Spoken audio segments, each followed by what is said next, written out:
ओम सजात्म स्वरूप परम गुरु शुद्ध चैतन्य स्वामी ने नमः। जिनवर प्रभु की दिव्य ध्वनि जो शुद्ध बोध स्वरूप है, स्यादवाद से जो है अलंकृत शारदे श्रुत रूप है। सिद्धांत गुण पर्याय चतु अनुयोग में विस्तार है। महिमा में जिनवाणी माँ को वंदना शतवार है, वंदना शतवार है। श्री नियम सार जी में हम देख रहे थे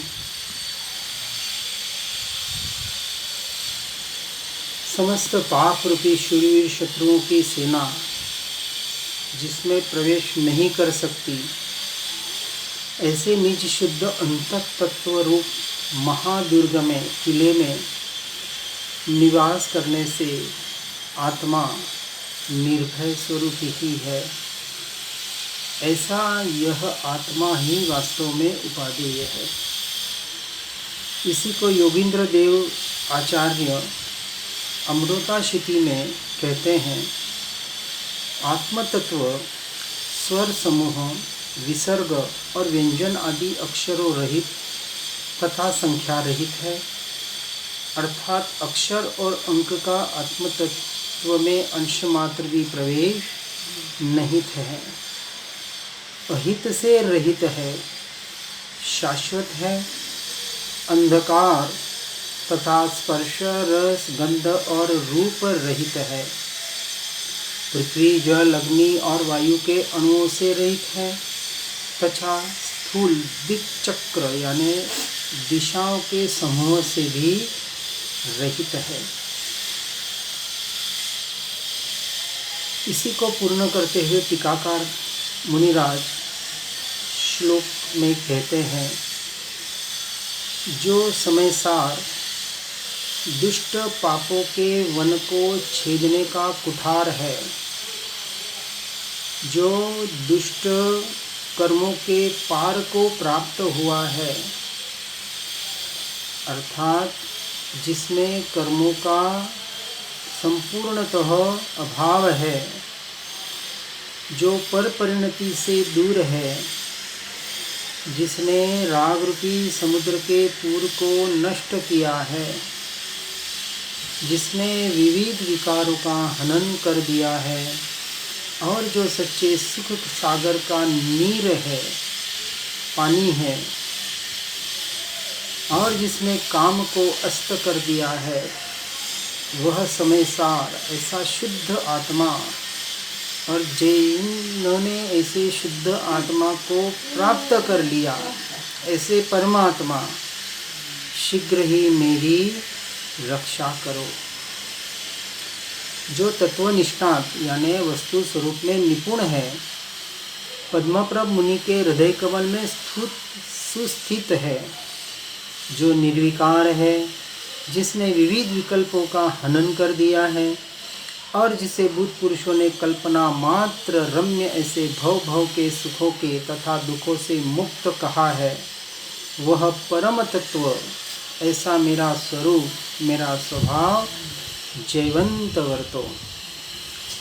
जो आत्मा भव्यता द्वारा प्रेरित हो, वह आत्मा भव से विमुक्त होने के हेतु निरंतर इस आत्मा को भजो, कि जो आत्मा अनुपम ज्ञान के अधीन है और किसी के अधीन नहीं है, स्वयं के ही अधीन है, जो सहज गुणमणि की खान है, जो सर्व तत्वों में सारभूत सार है और जो निज परिणति के सुख सागर में मग्न होता है, ऐसे निज आत्मा में लीन बुद्धि वाले तथा भव से और भोग से परांगमुख हुए वही सच्चे यति है। तू भव हेतु का विनाश करने वाले ऐसे इस ध्रुव पद को भज। अध्रुव वस्तु की चिंता से तुझे क्या प्रयोजन है?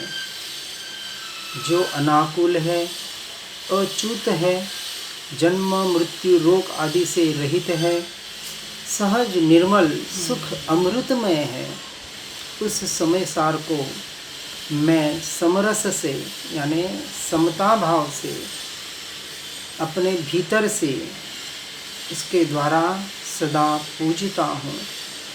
इस प्रकार पहले निजज्ञ सूत्रकार ने यानी आत्मज्ञानी सूत्रकर्ता श्रीमद् भगवत कुंद आचार्य देव ने जिस निज आत्म तत्व का वर्णन किया और जिसे जानकर भव्य जीव मुक्ति को प्राप्त करता है, उस निज आत्म तत्व को उत्तम सुख की प्राप्ति के हेतु अब मैं भी भाता हूँ। कौन कह रहे हैं? भावलिंगी मुनिराज कह रहे हैं। तो हमें भी क्या करना है? एकमात्र उनके ये जो वो कार्य कर रहे हैं यही उनका आदेश उपदेश समझकर, जैसे कहा कि परमात्मा का उपदेश ही आदेश है, उसी प्रकार भावलिंगी मुनियों का ज्ञानी पुरुषों का उपदेश नहीं होता है, आदेश ही समझकर जो उसे ग्रहण कर लेता है वह जीव मोक्ष मार्ग में आगे तीव्रता से बढ़ सकता है। इस तरह से जिस निज आत्म तत्व को जानकर भव्य जीव मुक्ति को प्राप्त होता है, उस निज आत्म तत्व को उत्तम सुख की प्राप्ति के हेतु, उत्तम यानी सर्वोत्कृष्ट सुख, जो मेरा स्वरूप है, जो मेरा स्वभाव है, मैं स्वयं सुख स्वरूप ही हूँ, मैं ही सुख हूँ। सुख ढूंढने कहाँ जाऊँ? क्योंकि मेरे अनंत गुणों में एक अनंत सुख, यह मेरी शक्ति स्वयं में पड़ी हुई है। इसलिए हर जीव सुख की इच्छा करता है, उसका स्वरूप है, उसका स्वभाव है, मेरा स्वभाव है। ऐसे सुख की प्राप्ति हेतु मैं उसे भाता हूँ। परमात्म तत्व आदि अंत रहित है, दोष रहित है, निर्द्वंद्व है और अक्षय विशाल उत्तम ज्ञान स्वरूप ही है। जगत में जो भव्य जन उसकी भावना रूप परिणमित होते हैं, वे भवजनित दुखों से दूर ऐसे सिद्धत्व पद को प्राप्त पर्याय में करते ही करते हैं। अब आगे गाथा 44 में कहते हैं कि आत्मा निर्ग्रंथ, निराग, निशल्य, सर्वदोष विमुक्त, निष्काम, निक्रोध, निर्माण और निर्मद है। इसकी महिमा बता रहे हैं, आत्मा के स्वरूप की महिमा बता रहे हैं। जो आत्मा, जिस आत्मा के स्वरूप को परमात्मा ने प्राप्त कर लिया है, किसके आधार पर? इन्हीं लक्षणों को स्वीकार करने के आधार पर कि मैं शुद्ध हूँ, बुद्ध हूँ, चैतन्य घन, स्वयं ज्योति, सुखधाम हूँ, सब कुछ मुझ में पड़ा है, मैं अक्षय खजाने का स्वामी हूँ। जब स्वयं की महिमा आई और पर की महिमा समाप्त हुई, दो बात। स्व की महिमा का अर्थ पर की महिमा समाप्त होना, तो पर से हटे और जिन्होंने स्व रूप का, स्वभाव का आश्रय लेकर जो अनंत काल के लिए अपने स्वरूप में लीन हुए और उन्होंने अपने आप को पर्याय में परमात्मा पद को प्रकट कर लिया, तो पूरा प्रोसेस वही है, वही हमें करना पड़ेगा। इसलिए यह जो कहा गया कि जिसने परमात्मा को द्रव्य गुण पर्याय से जान लिया, उसने अपनी आत्मा को द्रव्य गुण पर्याय से वह जान लेता है। क्योंकि परमात्मा और आत्मा के स्वरूप में, स्वभाव में अंश मात्र भी भेद नहीं है। और दृष्टि का जो विषय है, साधना का जो साध्य है, आराधना का जो आराध्य है, ध्यान का जो ध्येय है और ज्ञान का जो ज्ञेय है, ऐसा जो तत्व, वह कौन? मैं हूँ। इसलिए मैं की महिमा बताने का यहाँ प्रयास किया जा रहा है। यहाँ भी शुद्ध जीव का स्वरूप कहा जा रहा है। शुद्ध जीवास्तिकाय बाह्य अभ्यंतर 24 परिग्रह के परित्याग स्वरूप होने से निर्ग्रंथ है, ग्रंथि यानी गांठों से रहित है। और ये परिग्रह रूपी गांठें 24 परिग्रह यानी 14 बाहर के और 10 अभ्यंतर,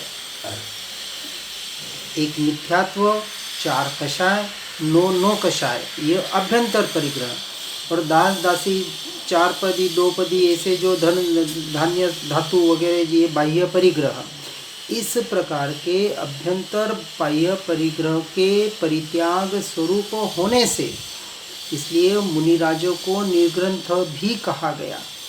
निर्ग्रंथ का अर्थ क्या?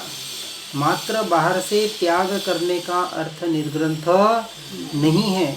इस प्रकार से 10 बाह्य और 14 भी अभ्यंतर परिग्रह, जिसमें सबसे पहला परिग्रह कहा जाता है चौथे गुणस्थानक में, यह मिथ्यात्व, यह अज्ञान दशा।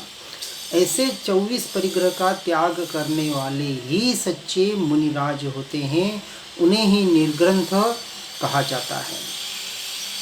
सकल मोह राग द्वेषात्मक चेतन कर्म के अभाव के कारण जो निरागी है, द्वेष से रहित नहीं कहा है, राग से रहित, वीत रागता का मार्ग कहा, क्योंकि राग ही मूल है किसका? द्वेष का और मोह का। किसी पे हमें तीव्र राग आसक्ति है, उसका नाम मोह है।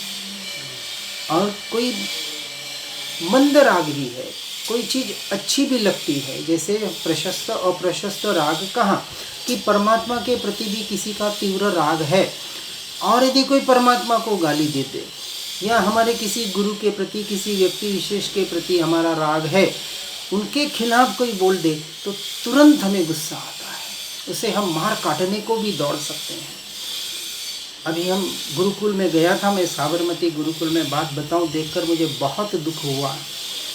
एक 10 साल का बच्चा, कितना 10 साल का बच्चा, जैन बच्चा, वहाँ अजैन भी शायद कोई विद्यार्थी आते हैं, लेकिन जो बात मैं बताने का आशय समझने का प्रयास करना कि जब गुरु की बात चली, उस बच्चे ने इतना कहा, और जो उसका बोलने का ट्यूनिंग था, मुझे बहुत खटका हो कि हमारे गुरु के बारे में कुछ जरा भी बोल देंगे तो हम उसे बिल्कुल नहीं छोड़ेंगे। क्या उसकी वो जो एक क्या कहते हैं ना, आतंकवाद का, मुझे तो वो नजर आई उसमें। सही बता रहा हूँ। होना भाई, ये गुरु के प्रति हर एक को आदर होना चाहिए। हम बिल्कुल अविनय की बात नहीं कर रहे, हर एक को अपने गुरु का आदर होता है, होना ही चाहिए।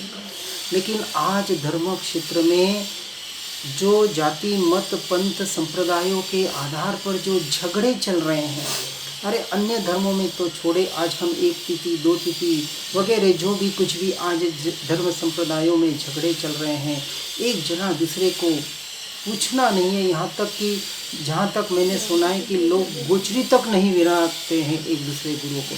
बहुत ही द्वेष, जहाँ राग द्वेष निकालना है जड़ मूल से, तो कहीं ना कहीं इन बातों को हमें, क्योंकि जो मूल तत्व, यहाँ मुझे किसी की निंदा करने का बिल्कुल भी भाव नहीं है, हुई हो तो मिच्छामि दुक्कडम। यहाँ कहने की बात यह है कि जिस मूल तत्व को नहीं समझने की वजह से ये क्यों हो रहा है, क्यों जहाँ वीतरागता का मार्ग प्ररूपण करना था, जो शिक्षा वीतरागता की देनी थी, वहीं भी कहीं कहीं इतने तीव्र राग का हम पोषण कर रहे हैं। और ये राग इतना तीव्र द्वेष, उस 10 बच्चे के बालक में मैंने जो द्वेष देखा, मुझे बहुत करुणा आई उस बच्चे पे। जो भी हो, अब यहाँ कह रहे हैं कि जो मोह राग द्वेषात्मक चेतन कर्म के अभाव के कारण, जिसमें मोह राग द्वेष जिसको छुआ तक नहीं, ऐसा जिसका स्वरूप, वो कौन? वो मैं हूँ। ऐसी मैं की जब तक महिमा नहीं आएगी, जीव धर्म के नाम पर भी बाहर और बाहर ही भटकेगा। आज हम संसार में इतिहास खोल के देख लें, जितनी लड़ाइयाँ धर्म के नाम पर हुई है, उतनी शायद ही खून खराबा और लड़ियाँ दूसरे क्षेत्र में हुई होगी। ऐसा निरागी तत्व वह मैं हूँ। निदान, माया और मिथ्यात्व, इन तीन शल्यों के अभाव के कारण, निदान शल्य, माया शल्य और मिथ्यात्व शल्य, शल्य यानी कांटा, जो सबसे बड़े इस मोक्ष मार्ग में बाधक हैं। एक छोटा सा कांटा चुभता है तो वेदना होती है, जितना बड़ा कांटा हो उतना वेदना ज़्यादा होती है। जीव और कांटे का छोटा सा टुकड़ा भी अंदर रह जाए तो जीव एक बार कब निकालूं उस कांटे को निकालने का प्रयास करता है। परंतु ये जो कांटे अनादि से चल रहे हैं, जो चुभ नहीं रहे हैं, इसलिए उनकी चुभन महसूस नहीं हो रही है। लेकिन ये कांटे संसार में भटकाने वाले हैं और मुझ आत्मा में इन शल्यों का, इन कांटों का भी संपूर्णतः अभाव है। इस कारण मैं आत्मा निशल्य ही हूँ, अभी हूँ। भले किसी निमित्त से कभी ऐसा कुछ राग द्वेष का भाव हो भी जाए, लेकिन आत्मार्थी क्या करता है, तुरंत वहाँ से हटके, जैसे ही जागृति हुई आधे घंटे बाद, 1 घंटे बाद वहाँ से हटके, यानी उसका वो जो द्वेष है, क्रोध है, जो भी कषाय है, वो अब लंबे समय तक नहीं चलेगी। जैसे अपेक्षा से हम व्यवहार से कहते हैं कि सुबह शाम का राई देवसी प्रतिक्रमण बताया, तो प्रतिक्रमण का अर्थ क्या है, पापों से पीछे हटना, कि दिन भर जितने भी हमारे पाप हुए उन पापों को याद करें, उन पापों को वहाँ उसका प्रक्षालन करें, और उन पापों को, किसी के द्वेष बुद्धि हुई हो, किसी के वैरभाव हुआ हो, किसी से कोई चोरी चकारी जो भी गलत कार्य हुआ हो, वहाँ से हटके अपनी आत्मा में आना, इसका नाम सच्चा प्रतिक्रमण है। तो व्यवहार से बाहर भूलें होती है। अब अभी छतमस्त जीव है, कोई हम अभी भगवान बने नहीं है पर्याय में, तो सभी भूले होगी, मन वचन काया से भूले होगी। किसी को कुछ कटु वचन अनजाने में कहने में भी आ जावे, हमारा भले भाव नहीं हो। जैसे अभी मैंने कुछ वचन कहे, मुझे किसी के विरुद्ध बोलने का बिल्कुल आशय नहीं था, लेकिन फिर भी किसी को चोट लग भी जाए तो हम उसका इच्छामि विक्रम करते हैं, करना चाहिए, कहीं निषेध नहीं है। परंतु वहाँ से हटकर जो अपने आत्म स्वभाव की ओर नहीं आता है, उसका प्रतिक्रमण भी सच्चा प्रतिक्रमण नहीं है। सामायिक समता भाव में आना, सब कुछ यानी वास्तविक सामायिक 48 मिनट की हम लेते हैं, लेनी चाहिए, हम कहीं निषेध नहीं कर रहे हैं, लेकिन सामायिक में सिर्फ और सिर्फ तत्व का ही चिंतन चले, क्योंकि सामायिक का अर्थ होता है समता भाव यानी आत्म भाव में आना। भगवती सूत्र में स्पष्ट कहा है, अप्पा सामाये अट्ठे। आत्मा ही सामायिक है और आत्मा में आना ही सामायिक का अर्थ है। यानी सामायिक लेके सिर्फ और सिर्फ 12 भावना का, जिसका भी तत्व का चिंतन करके ज़्यादा से ज़्यादा अपने स्वरूप और स्वभाव में आने का प्रयास और पुरुषार्थ करें। तो इस तरह से व्यवहार निश्चय दोनों का समन्वय करना है, क्योंकि व्यवहार की साधना की, साधन की जरूरत हमें जगह जगह पड़ेगी। सीधे निश्चय में रह पाते तो हम आज केवल ज्ञान हो जाता, लेकिन हम सीधे निश्चय में नहीं रह पाते हैं। तो इस तरह से यहाँ जो बता रहे हैं उसे व्यवहार निश्चय के दोनों के आधार का समन्वय बनाते हुए, मैं बार बार इस बात का उल्लेख इसलिए करता हूँ, व्यवहार उसे कहा जिसके माध्यम से हम अपनी आत्म तत्व तक, अपने स्वरूप और स्वभाव तक पहुँच सके, वही व्यवहार है, अन्यथा व्यवहाराभास है। शुभाशुभ क्रिया मात्र पुण्य पाप का उदय कर कर कर्मों के बेड़ियों में जकड़कर 84 के चक्कर में ही घुमाने वाली है। जिसे वास्तविक संवर करना है उसे इन बाहर के साधनों के द्वारा आत्मा का आश्रय लेना ही पड़ेगा। ये संवर और आत्मरमणता, आत्मलीनता से अनंत गुणा निर्जरा होती है, जिसे सम्यक चारित्र कहने में आता है। अब यहाँ शुद्ध निश्चय में से शुद्ध जीवास्ति काय को द्रव्य कर्म, भाव कर्म और नो कर्म का अभाव होने के कारण सर्वदोष विमुक्त है। भले अभी सत्ता में कार्बन शरीर में अनंत कर्म पड़े हैं, कितने अनंत कर्म पड़े हैं, और एक विचार करना 11वां गुण स्थान तक अनंत कर्म रहते हैं। क्योंकि 11वां गुणस्थानक से यदि जीव गिर जाए, हो सके वहाँ तक तो नहीं गिरता है वहाँ पर फिर भी एक गुणस्थानक ऐसा आता है बीच में जहाँ बहुत सावधान रहना पड़ता है। तो कहते हैं कि 12वें गुणस्थानक जो कुछ अल्प काल का होगा, उसमें कहते हैं कि कर्म जैसे कोई मिट्टी का ढेर हो, रेत का, और जैसे वो बालू का रेत का ढेर बिखर जाता है, उस तरह से कर्म पूरे वहाँ बिखर जाते हैं, 4 घातिया कर्म। इस तरह से वहाँ अभी भी अपेक्षा से कि ये कार्बन शरीर में जो द्रव्य कर्म रहे हुए हैं, उन द्रव्य कर्म के जो उदय में आते हैं, ऐसे 9 कर्म, और 9 कर्म के उदय के काल में जब जीव अज्ञान और मिथ्यात्व दशा से अपने भाव कर्मों से उसमें जुड़ता है, ऐसे मोह राग द्वेष के भाव, ये जो अनादि संसार के परिभ्रमण का कारण बन रहे हैं व्यवहार की अपेक्षा से, उसकी भी प्रोसेस चल रही है, उसका निषेध नहीं है, परंतु वो कर्म मेरा स्वरूप अभी ही हमने उसको अलग कर दिया है। भले साथ में पड़ा है, ये औदयिक शरीर भी पड़ा है, नाम कर्म के उदय से शरीर मिला, तो ये सारे परिणाम जो है पुद्गल के परिणाम पुद्गल से पुद्गल में हो रहे हैं, लेकिन मेरे परिणाम, आत्मा के परिणाम मुझसे मुझ में हो रहे हैं। मुझे अब लक्ष्य कहाँ करना है? मेरे परिणाम न बिगड़े, मुझे मेरे परिणामों पे ध्यान देना है। और जब हम अपने परिणामों पे ध्यान देते हैं तो वहाँ सहज ही भेद ज्ञान, ये पूरा भेद ज्ञान का ही प्रोसेस चल रहा है कि इन सभी कर्मों का मुझसे अभाव है, मैं इनसे संपूर्णतः भिन्न होने की वजह से, होने के कारण सर्वदोष विमुक्त ही हूँ, अभी हूँ। शुद्ध निश्चय नहीं से, क्योंकि शुद्ध निश्चय नहीं का द्रव्यान योग का विषय चल रहा है, मान्यता का, आपके श्रद्धान में क्या होना चाहिए। तो व्यवहार की अपेक्षा से चलेगा, और मान्यता श्रद्धान की अपेक्षा से निश्चय नहीं चलेगा। ये भीतर का काम है, बोलने का विषय नहीं है, नहीं तो स्वच्छंदी हो जाएंगे, बोले नहीं। व्यवहार में जो अशुद्धि है, जो भी दोष है, उनको भी निकालना ही पड़ेगा, क्योंकि पर्याय अवस्था है, अभी हम संपूर्ण पर्याय से रहित नहीं हुए, इसलिए पर्याय को कथनचित भिन्न और कथनचित अभिन्न भी कहा है। बराबर व्यवहार निश्चय का समन्वय करना है। यहाँ शुद्ध निश्चय नहीं से, निज परम तत्व की भी वांछा न होने से, क्या कहा?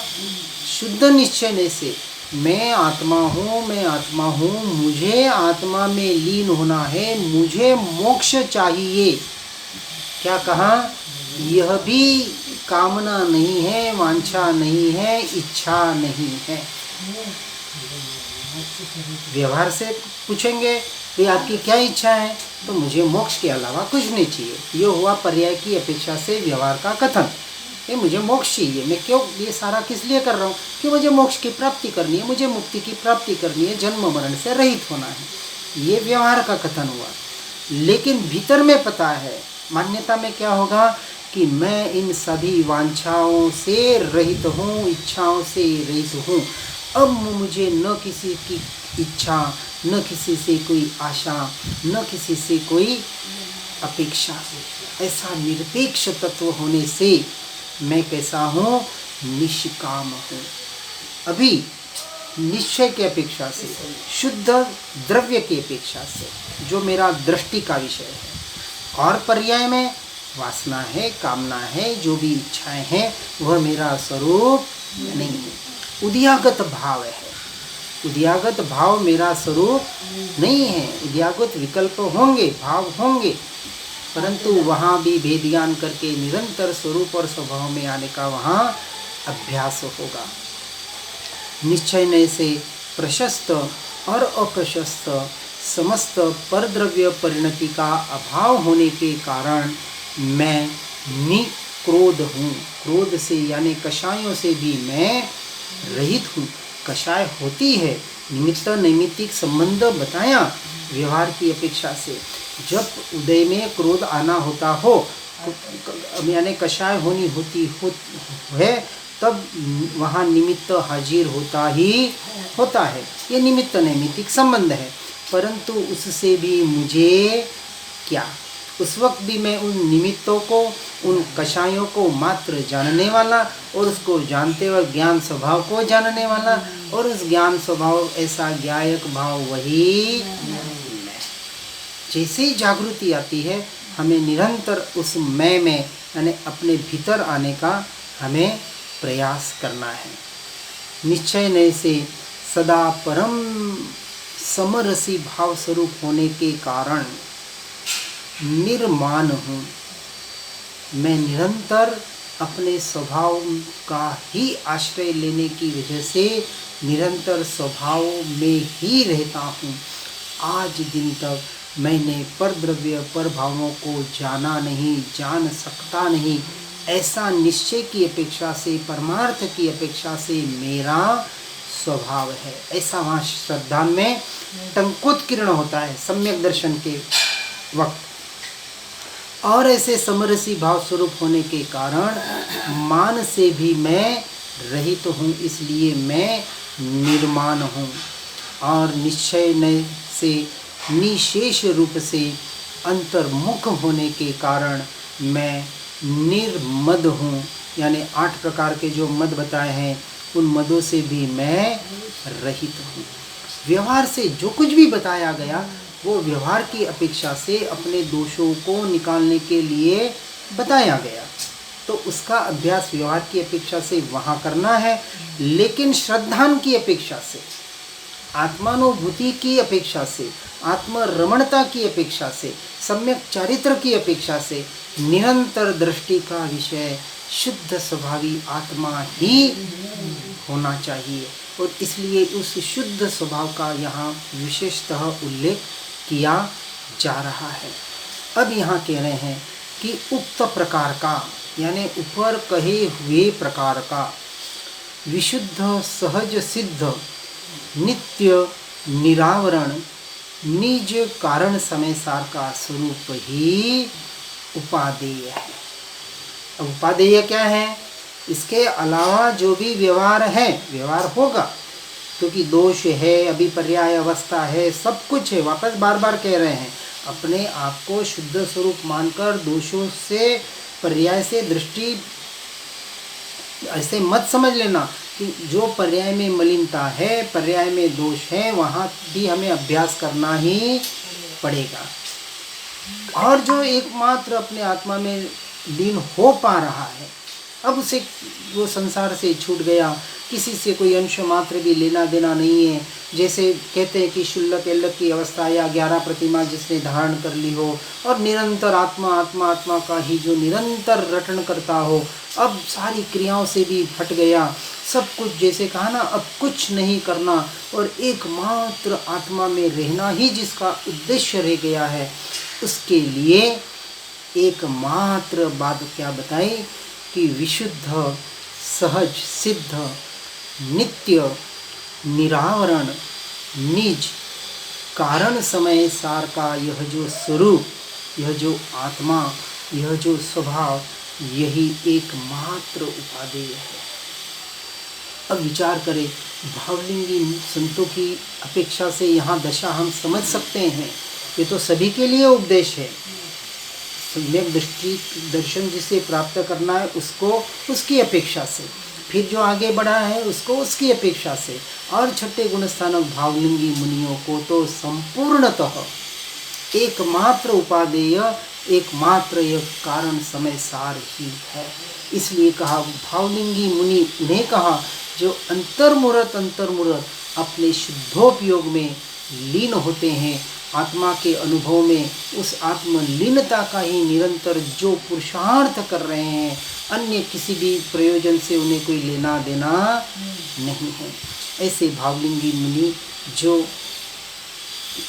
मोक्ष के वास्तविक सच्चे अधिकारी है और जिन्हें चलते फिरते सिद्ध भी कहने में आता है, ऐसे पूरे स्वरूप को समझकर अपनी अवस्था के अनुसार हमें आगे बढ़ने का प्रयास और पुरुषार्थ करना है। इसी प्रकार आचार्य देव श्रीमद् अमृतचंद्र सूरी जी प्रवचन सार जी की 8वीं गाथा में कहते हैं कि इस प्रकार पर परिणति के उच्छेद द्वारा, अर्थात परद्रव्य परभाव रूप परिणमन के नाश द्वारा। तो चौथे में उसे अपना मानना छूटेगा, पांचवें में वो वस्तुएं छूटती जाएगी और छठे में वो भाव भी छूटते जाएंगे, छूटेंगे ही छूटेंगे, यह गुणस्थानक की अपेक्षा से।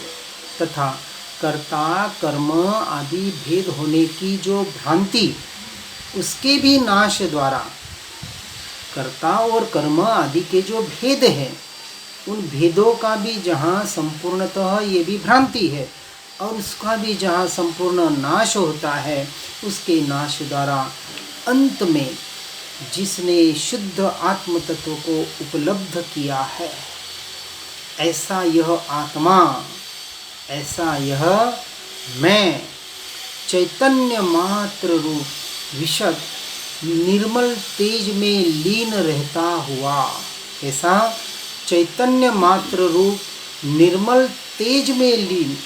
कौन सा निर्मल तेज? अपना चैतन्य स्वरूप, चैतन्य प्रकाश में जो एकमात्र लीन है।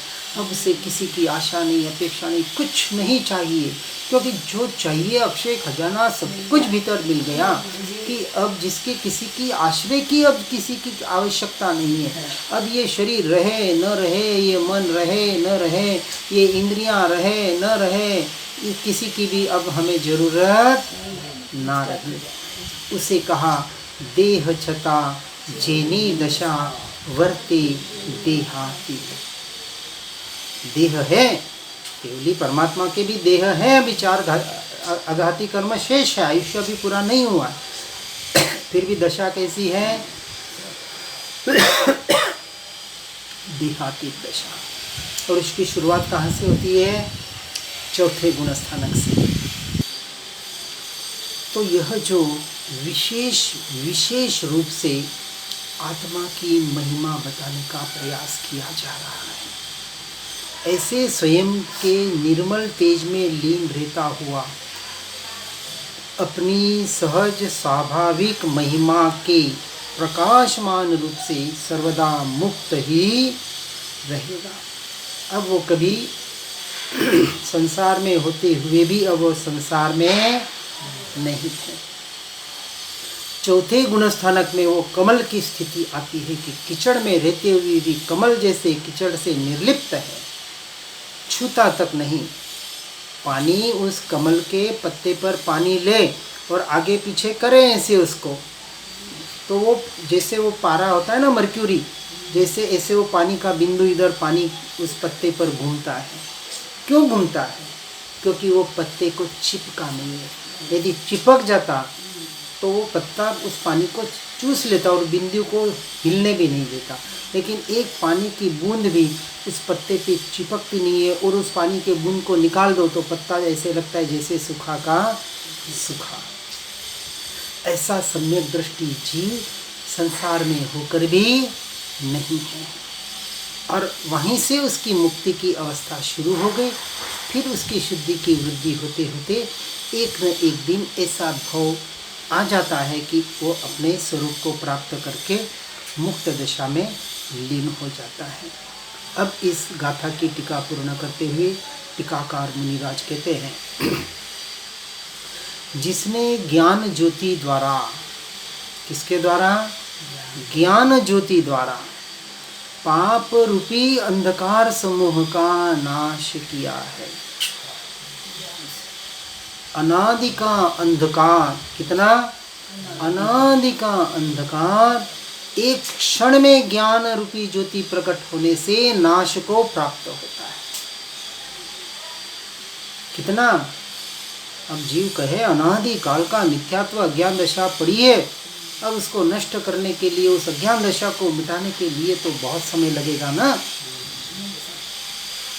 ठीक है, अभ्यास में बहुत समय लगेगा, क्योंकि अनादि का अभ्यास उल्टा पड़ा हुआ है।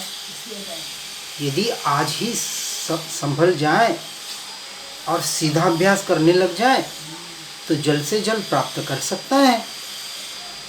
और वास्तविक कितना काल लगता है सम्यक दर्शन को? एक समय। मिथ्या दर्शन की पर्याय गई, उसी क्षण एक समय में दो काम हो रहे हैं। मिथ्या दर्शन की पर्याय व्यय हुई और सम्यक दर्शन की पर्याय उत्पाद हुई, प्रकट हुई। एक ही समय में दोनों काम, एक ही समय में केवल ज्ञान, ऐसी मेरे ज्ञान की क्षमता, ऐसी मेरी ताकत, ऐसी आत्मा की ताकत, क्या महिमा ऐसी आत्मा की, और ऐसी आत्मा की महिमा हम भूले हुए हैं।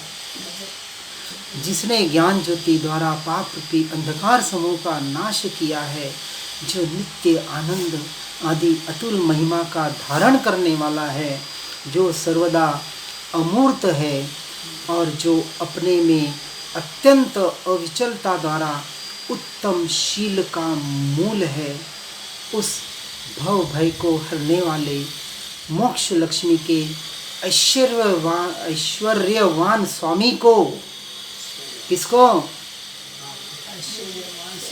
ऐश्वर्यवान स्वामी कौन? मैं स्वयं। यह स्वरूप स्वभाव की मैं का मतलब अहंकार नहीं, जो सभी में बसा हुआ है, सभी को अपनी महिमा लानी।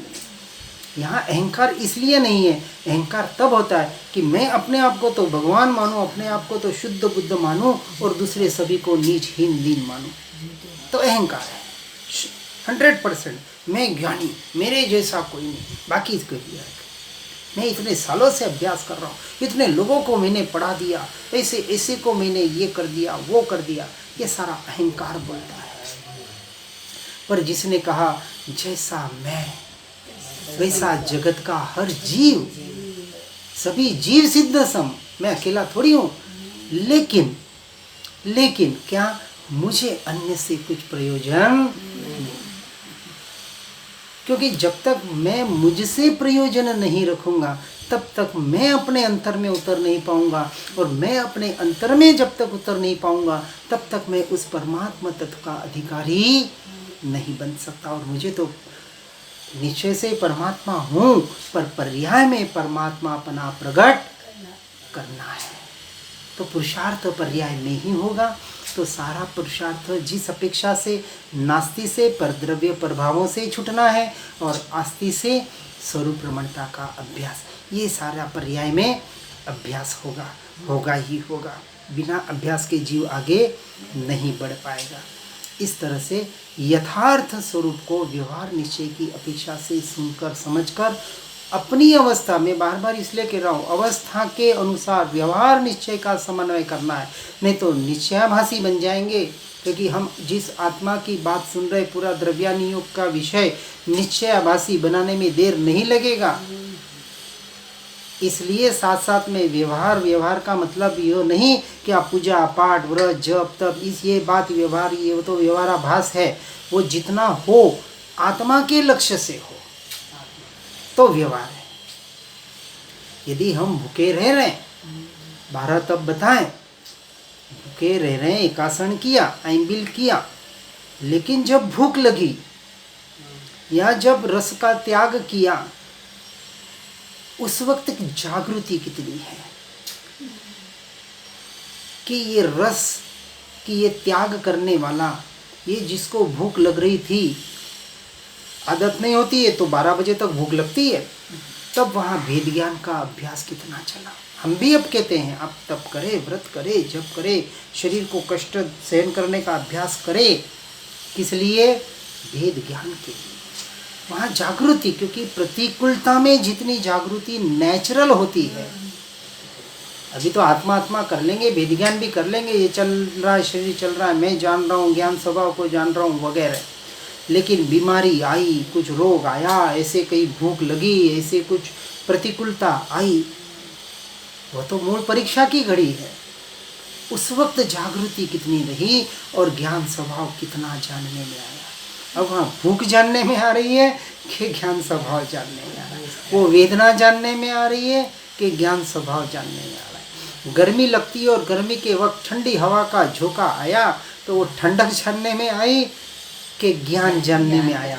ये परीक्षा है, नहीं तो वो ठंडक लगी और हा कर लिया, गया, कर्म बंद कर दिया। और जैसे ही जानने वाला रहा, ठीक है ठंडी हवा आई तो आई, जब गर्मी लग रही थी उसको भी मैं जानने वाला और उस वक्त भी ज्ञान स्वभाव को जानने वाला, और ठंडी हवा आई उसको भी मैं जानने वाला और उस वक्त भी ज्ञान स्वभाव को जानने वाला। जो दोनों में न प्रतिकूलता में द्वेष करे और जो न अनुकूलता में राग करे, दोनों में समभाव का मतलब दोनों को एक जैसा माने वो नहीं, दोनों से हटकर जो अपने ज्ञान स्वभाव रूप आत्मा को माने वो निश्चय नहीं की अपेक्षा से समता भाव में आया।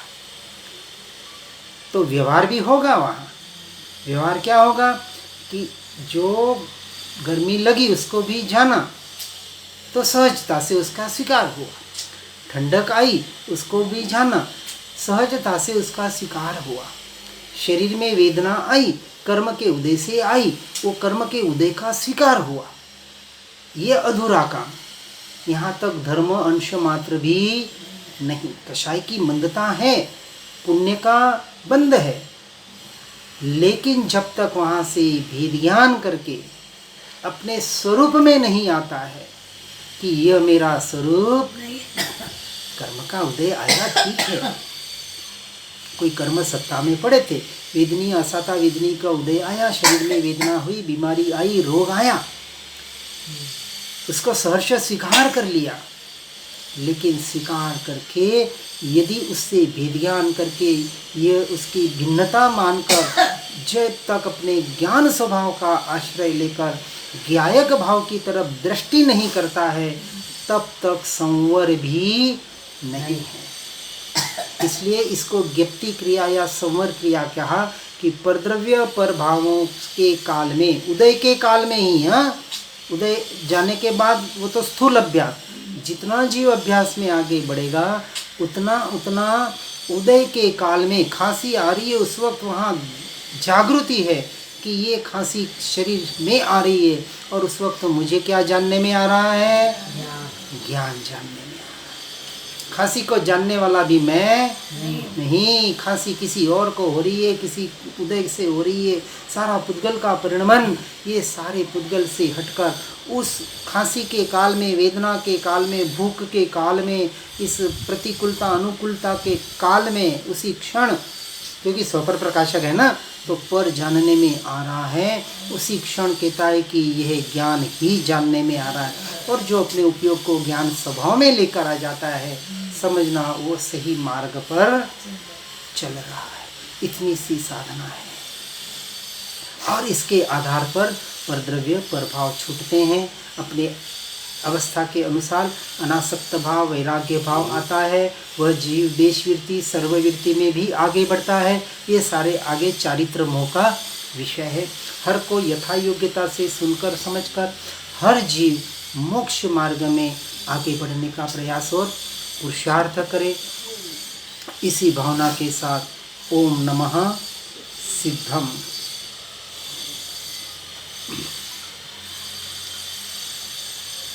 जिस बात का विशेषता से प्ररूपण किया जा रहा है, उस बात को यथा योग्य, बिना स्वच्छंदी बने हुए, बिना अन्वयार्थ, कभी कभी बहुत बार कहने का आशय कुछ होता है और कोई किसी अन्य में ग्रहण कर लेता है, तो न करते हुए उस आशय को अच्छी तरह से समझकर किसी भी प्रकार का किसी से भी अंश मात्र भी राग द्वेष न रखते हुए वीतरागता के मार्ग पर निरंतर आगे बढ़ने का प्रयास और पुरुषार्थ करे। यही भावना जिनाज्ञा विरुद्ध कुछ भी कहने में आया हो तो मिच्छामि दुक्कडम।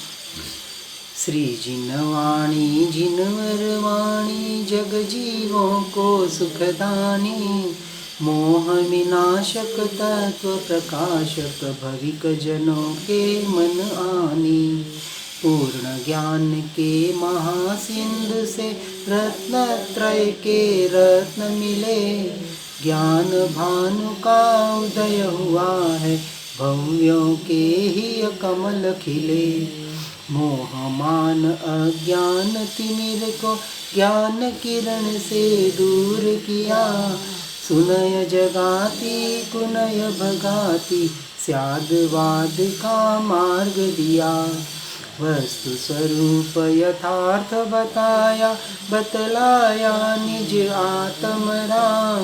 धन्य धन्य जिनवाणी माता, शत शत वंदन सतत प्रणाम। शत शत वंदन सतत प्रणाम। ओम नमः।